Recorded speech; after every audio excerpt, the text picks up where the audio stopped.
Dios los bendiga a todos. En esta ocasión queremos traer una enseñanza acerca de la revelación progresiva en la Escritura y a la misma vez hacer una Dios los bendiga a invitación todos.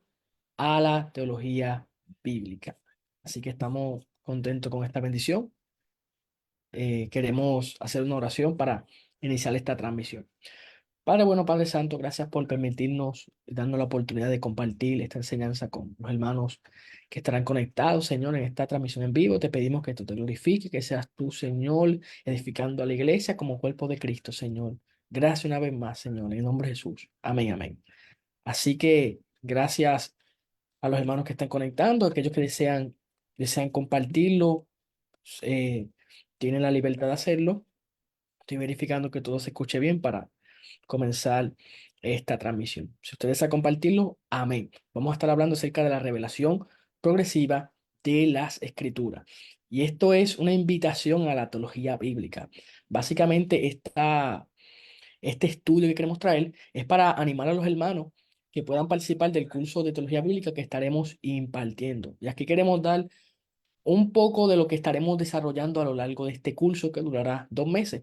Así que vamos a iniciar con esta breve clase, con este breve estudio bíblico acerca de la revelación progresiva de las Escrituras. Vamos a compartir pantalla para que usted pueda ver la presentación. La revelación progresiva de las Escrituras. Ese es el tema a desarrollar. La característica sobresaliente de la revelación divina, como la llamamos en la Biblia, es su progreso. En las primeras partes de la escritura tenemos una revelación rudimentaria y en las últimas una complementaria. ¿Qué significa esto? Que a lo largo de las escrituras, a lo largo de la palabra, de la Biblia, usted va a ver una revelación, un mensaje que se va desarrollando. Hay un tema que suele ser bien interesante cuando hablamos de la revelación progresiva, que es un tema crucial y fundamental en la Biblia, que es el tema de la Trinidad. Cuando usted va a Génesis, usted puede ver, en el caso de los primeros capítulos, la idea de la Trinidad. Usted puede ver al Dios Trino actuando. Sin embargo, no es hasta que vamos al Nuevo Testamento que comprendemos mejor el tema de la Trinidad. Vemos el caso de Génesis, Dios hablando, se va creando las cosas y de hecho vemos al Espíritu Santo moviéndose sobre la faz de las aguas. Pero cuando vamos al Evangelio según Juan, podemos ver cómo el verbo estaba presente en la obra, en la creación. Y de hecho Pablo lo reafirma en Colosenses. Es decir, el tema de la Trinidad dando un ejemplo, es uno de los temas que mejor se entiende a través de una revelación progresiva. Y cuando hablamos de revelación progresiva, como queremos enseñarle a lo largo de este estudio, usted va a ver cómo muchos temas de la Biblia se van aclarando. No necesariamente se modifican, sino que a lo largo de la Biblia, estos escenarios que se van dando en esta narrativa van complementando, van expandiendo mejor el tema. Y la Trinidad es uno de esos temas. Ahora, vamos a ver el progreso cronológico. La revelación de Dios se desarrolla en el tiempo, abarca el ayer, el hoy y el mañana. Por esto la Biblia comienza con la historia revelándose en el remoto pasado, en Génesis, y termina con la profecía en la que nos descubre el desconocido futuro, Apocalipsis. Aún más al relatar hechos que sucedieron antes de la creación del mundo y otros que trascienden al el fin de los tiempos. La revelación de la Escritura se extiende desde la eternidad hasta la eternidad. Esto es bien interesante, que la Biblia presenta todo el panorama. Dios antes de la creación. Dios es, la Biblia lo presenta así en Génesis. Dios no está demostrando su existencia, sino que se presenta como el autoexistente, como el creador. En el principio era Dios. Dios crea todas las cosas. Dios se presenta como un ser que siempre ha estado, como el supremo. Y cuando vamos viendo el desarrollo del Génesis Apocalipsis, vamos a ver cómo hay personajes y temas que se vuelven clave en la historia.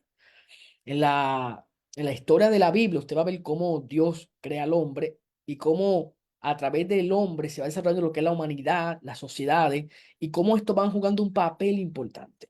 Y aquí vamos a entrar en lo que es el aspecto de la redención, de la restauración de todas las cosas. Y todo esto, fíjese, se va dando a través de una revelación progresiva. Porque cuando inicia la historia en Génesis, todo estaba bien. De hecho, una de las cosas que me gusta resaltar, que la Biblia dice que todo era bueno. No vemos, en esencia, no vemos la palabra perfecto en la creación. Y es una palabra que no suele ser tan usada en el hebreo. Cuando usted va a Génesis, la palabra enseña que lo que Dios crea era bueno.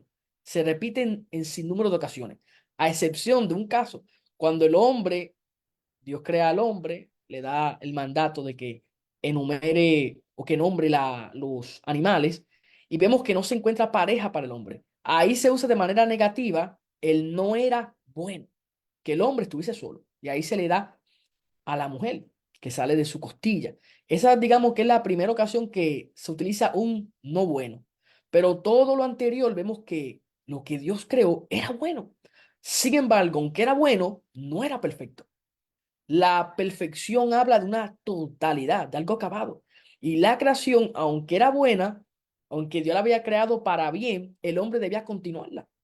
Es decir, cuando usted va a la Biblia, vemos que el séptimo día Dios descansa, pero Dios no descansa porque estaba cansado. Sabemos que Dios es todopoderoso. Dios descansa para darle lugar al hombre. Ahora el hombre debía continuar esa labor. Y uno de los mandatos directos que Dios le da al hombre es para que labrase, cuidase la tierra. Y entre eso se encontraba el jardín del Edén. El hombre debía cuidar ese jardín y ese jardín iba a crecer por toda la tierra. Y de alguna otra manera, la gloria de Dios iba a ser visible, notoria en la creación. Y digamos que en ese lugar pequeño, en ese espacio, en el jardín, que era un lugar dentro de la tierra, en el huerto específicamente del Edén, ese lugar se tenía que expandir. Y allí vemos que la creación misma iba a ir desarrollándose de una manera tremenda. Ahora, el hombre debía continuar esa misión. Ese trabajo le tocaba al hombre. Dios creó todo bueno, el hombre debía perfeccionarlo. La creación le tocaba al hombre, criarla, cuidarla, proteger los animales, cuidar las plantas, regarla, etcétera. Todo eso está en Génesis. O sea, Dios crea todo bueno, pero el hombre debía continuar esa misión. Pero creo que la mayoría de las personas hemos estudiado por lo menos estos capítulos y sabemos que algo ocurre que daña el propósito original de Dios. Ocurre un evento que tristemente trae un desenlace negativo. Entendemos que la serpiente se introduce en el huerto. La Biblia no da muchos detalles cómo sucede esto, pero en esta escena vemos que el hombre cede al pecado. Y cuando hablo del hombre me refiero tanto a Adán como a Eva, aunque principalmente la culpa recae sobre Adán, que era el que tenía que estar pendiente. Y aunque muchas personas suelen meterle la culpa, muchas personas suelen meterle la culpa a Eva, lo interesante es que Dios utiliza a Eva como un instrumento de redención. A través de su vientre nacería la simiente redentora. Y esto es otro hilo, esto es otro enlace que se va conectando con esta historia de la Biblia. Ahí van a ser lo que conocemos como la historia de redención, a través de la simiente de la mujer. Es decir, el hombre cae en el huerto, se introduce el pecado a causa de la desobediencia, el hombre no hizo lo que Dios lo mandó a hacer. Ahí vemos el pecado en su esplendor y de hecho el pecado básicamente es errar al blanco. Cuando sabemos hacer lo bueno y no lo hacemos, pecamos. Juan dice que el que no guarda los mandamientos de Dios peca. Así que básicamente el hombre peca por desobedecer a Dios, se introduce el pecado trae muerte, pero esa muerte no se produce instantáneamente. Por eso es que la Biblia es una historia que se debe ver de manera progresiva. Esa revelación se debe entender así, porque la muerte no ocurre instantáneamente. Y cuando usted va a la Biblia, yo le había dicho al hombre que no tomara del árbol de ciencia de la bien y el mal, porque ese día moriría. Y Satanás intentó de alguna otra manera de distorsionar eso, pero la realidad es que cuando el hombre toma del árbol, come del fruto prohibido, el hombre experimenta una muerte espiritual. Teológicamente eso lo deducimos porque hemos leído el texto.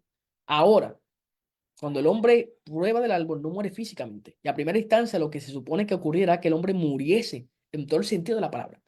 Pero Dios decide extender sus años hasta casi 1000 años, porque Adán vivió casi 1000 años.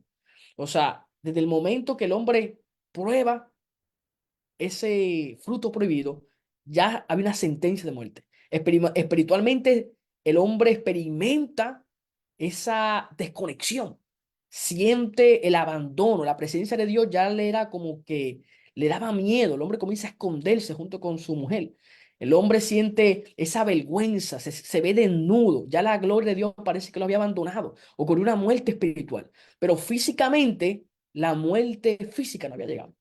Y transcurre casi 1000 años para que suceda eso.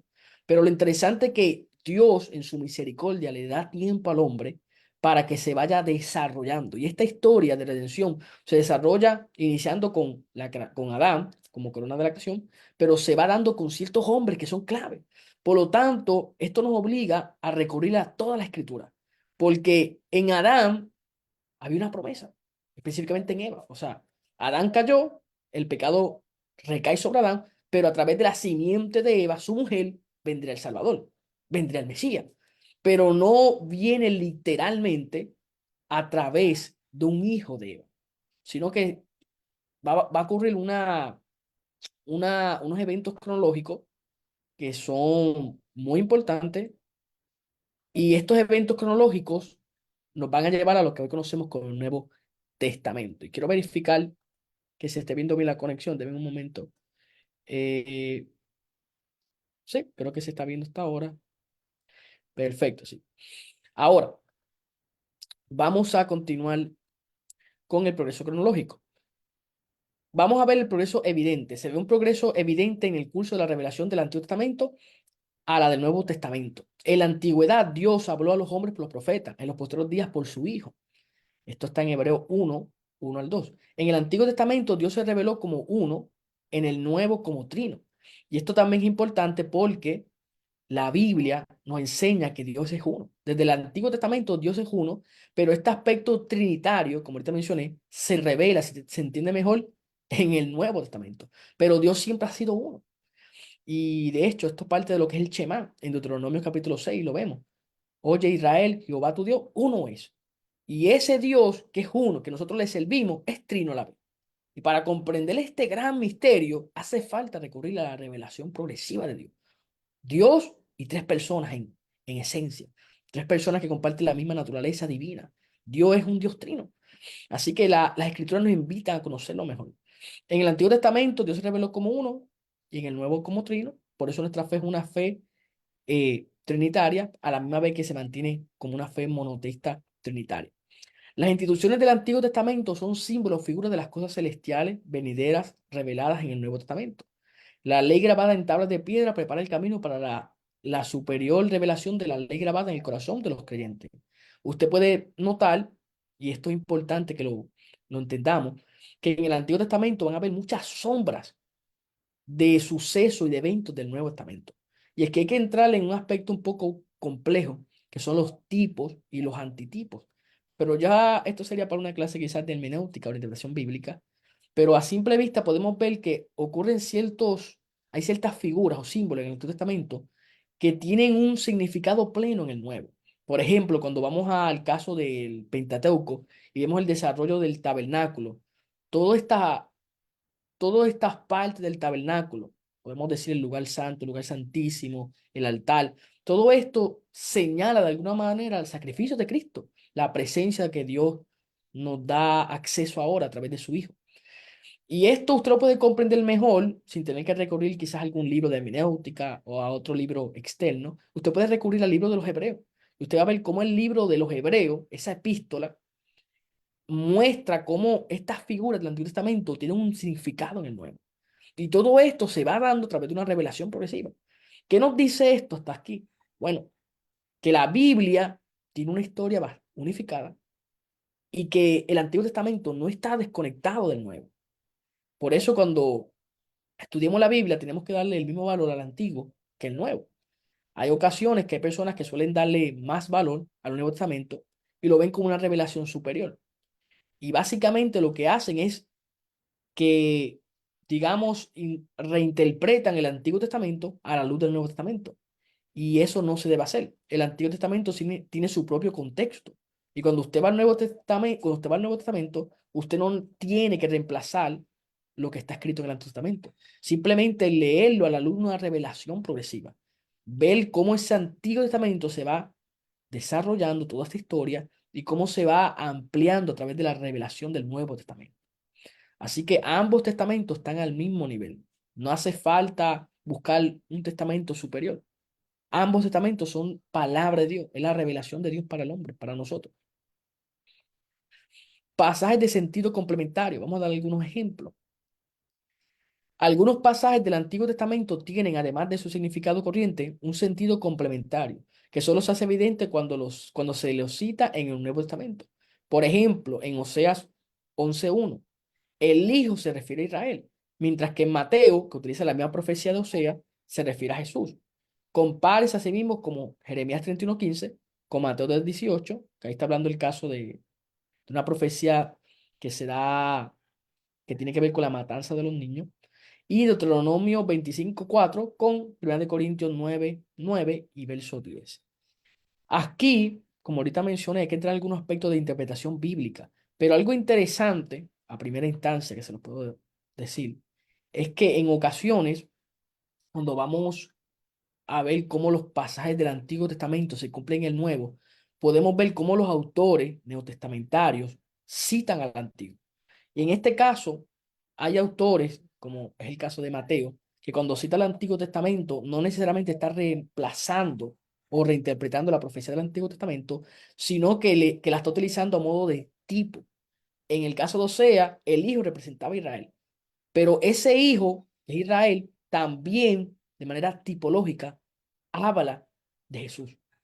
Israel hasta cierto punto funciona como un tipo de Jesús. Vemos el caso de Jesús en el desierto antes de iniciar su ministerio y básicamente las mismas tentaciones que pasa Israel en el desierto fueron las que experimentó Jesús cuando fue tentado por el diablo. Las mismas tentaciones. El diablo tentó a Jesús con hambre, como pues experimentó Israel en el desierto. Tentó a Jesús con reinos de este mundo, con poderes, igual que se tentó, digamos, a Israel en el desierto, allá en el caso de los ídolos, etcétera. Así que de alguna otra manera Jesús pasa en los mismos eventos que Israel, o personajes clave de Israel. Usted ve el caso de Israel en el Éxodo. Vemos, por ejemplo, a Moisés, que fue sacado de las aguas para ser el libertador de Israel. Pues de la misma manera Jesús tuvo que ser sacado de su tierra, ser llevado a Egipto y ser librado de una matanza a manos de Herodes. De la misma forma que Dios libra a Moisés en Israel de la mano de Faraón. O sea, hay una secuencia de eventos, de símbolos, de tipos que se repiten a lo largo de la Biblia. Por eso es que la teología bíblica es tan importante. Y simplemente quisiera darle un panorama de lo que es la revelación de la Escritura, sin tener que recurrir, digamos, a todo lo que implica la teología bíblica. Simplemente quisiera que con esta pequeña clase usted tenga el hambre para profundizar más en lo que es la teología bíblica. Vamos a ver pasajes de clarificación. Algunas verdades llamadas misterios y que se refieren a la salvación del hombre no fueron reveladas en el Antiguo Testamento, sino en el Nuevo, y no todas a la vez. Jesús dio a conocer los misterios del reino de los cielos. Pablo mencionó otros que Jesús nos reveló durante su ministerio terrenal. Aquí vemos el caso de Romanos 11:25, 16:25, 1 de Corintios 15:51, Efesios 1:9 y 10, Efesios 3 al 6, Colosenses 1, 26, 27, y otro más será revelado al final de los tiempos. Por ejemplo, Apocalipsis 10, 7, te habla del misterio de los siete truenos, que el propio texto no te dice qué son, qué significan esos siete truenos. O sea, la Biblia habla de misterio, de cosas que están ocultas, pero en el Nuevo Testamento hay mucho misterio y la mayoría, específicamente son de Pablo, misterios paulinos, están revelados.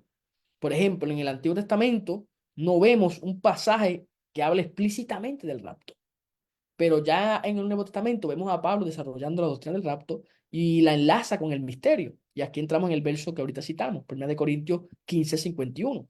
El rapto no era un evento que estaba explícitamente mencionado en el Antiguo Testamento, porque la iglesia no es una iglesia veterotestamentaria. O sea, la iglesia no nace en el Antiguo Testamento, la iglesia nace en el Nuevo Testamento.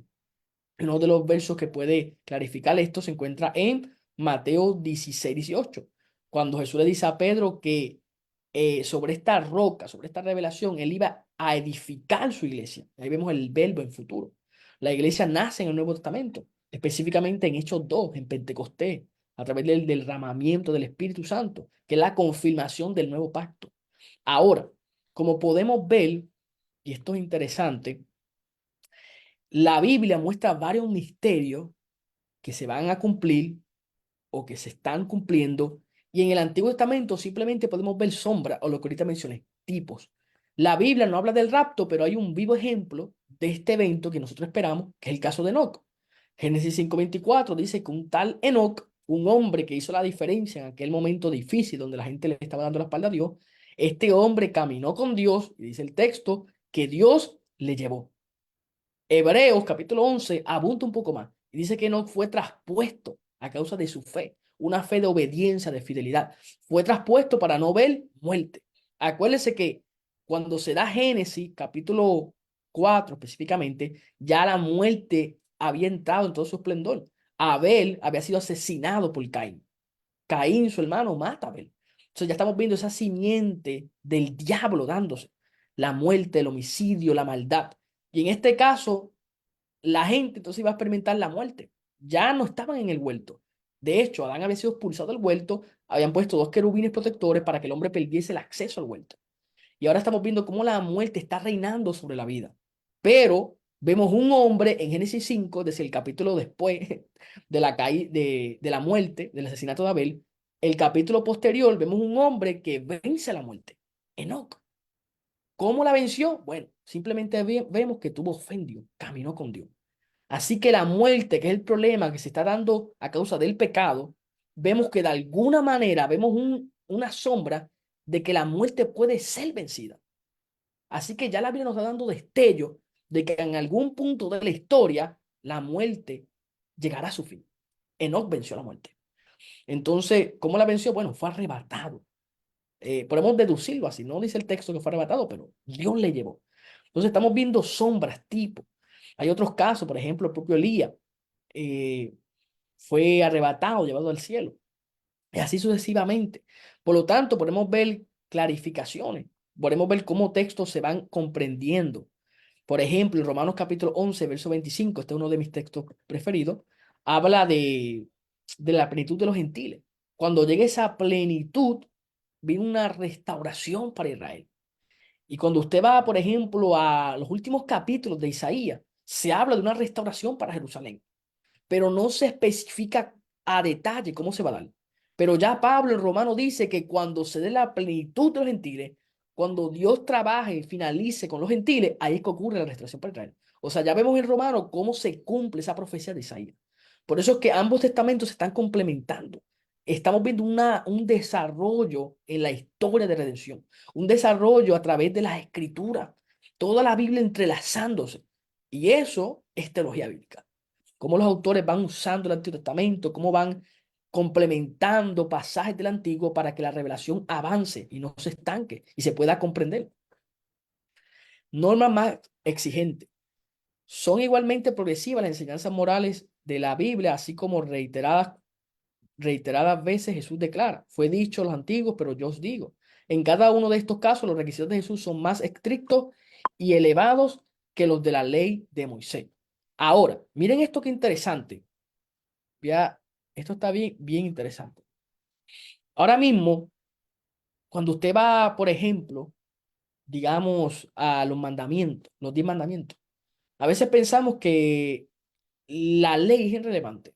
Y yo creo que la ley que usted va a encontrar en el Pentateuco, que de hecho son 613 mandamientos, es importante para nosotros, porque forma una ética cristiana.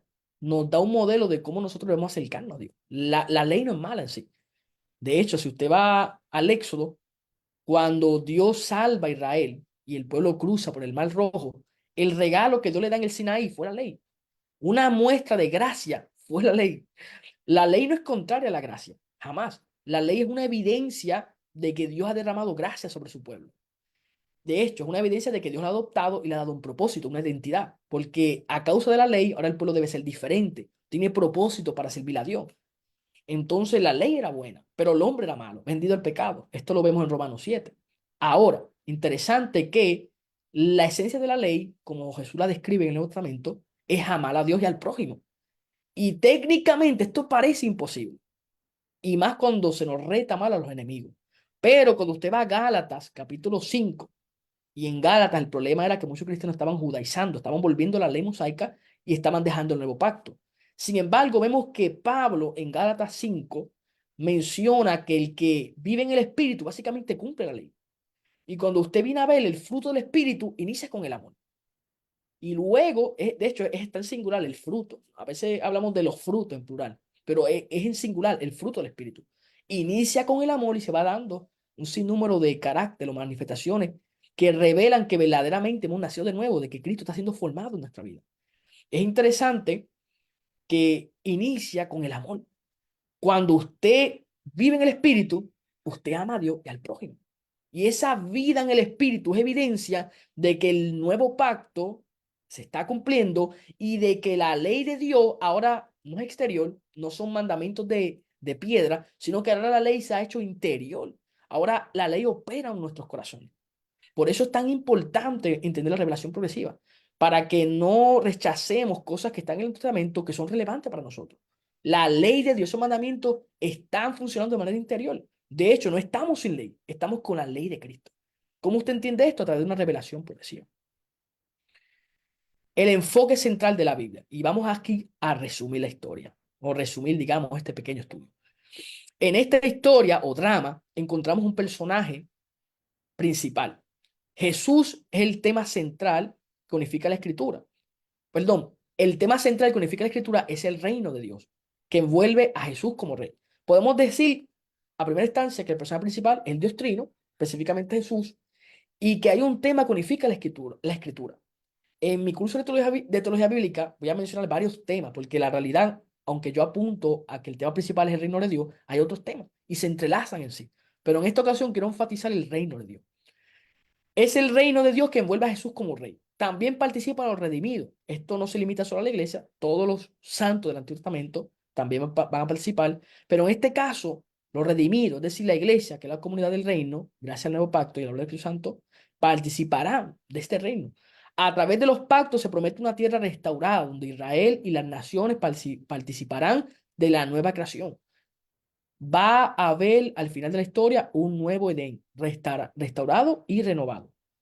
Simplemente lo invito a que contemple el escenario final de Apocalipsis.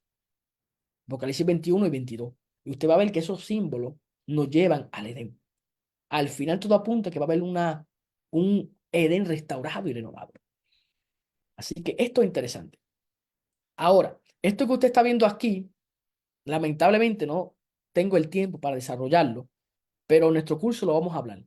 Hay una revelación progresiva y hay un plan que se puede comprender a cabalidad. Y aquí usted puede ver lo que es la creación, iniciando con la creación y la nueva creación. Y de hecho, aquí podemos ver lo que son los pactos, las dispensaciones y el plan de Dios para reinar con el hombre. Todo esto se desarrolla en lo que es la revelación progresiva. Y esta tabla que estoy utilizando, de hecho, la saqué de Craig Blazing. Él es uno de los proponentes principales del dispensario progresivo.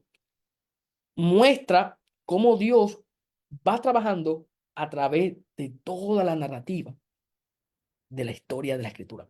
Es una narrativa, es una historia de redención, es una historia de reino. Toda esta historia tiene muchos elementos, personajes principales, eventos importantes que se pueden comprender y se pueden ver de manera unificada.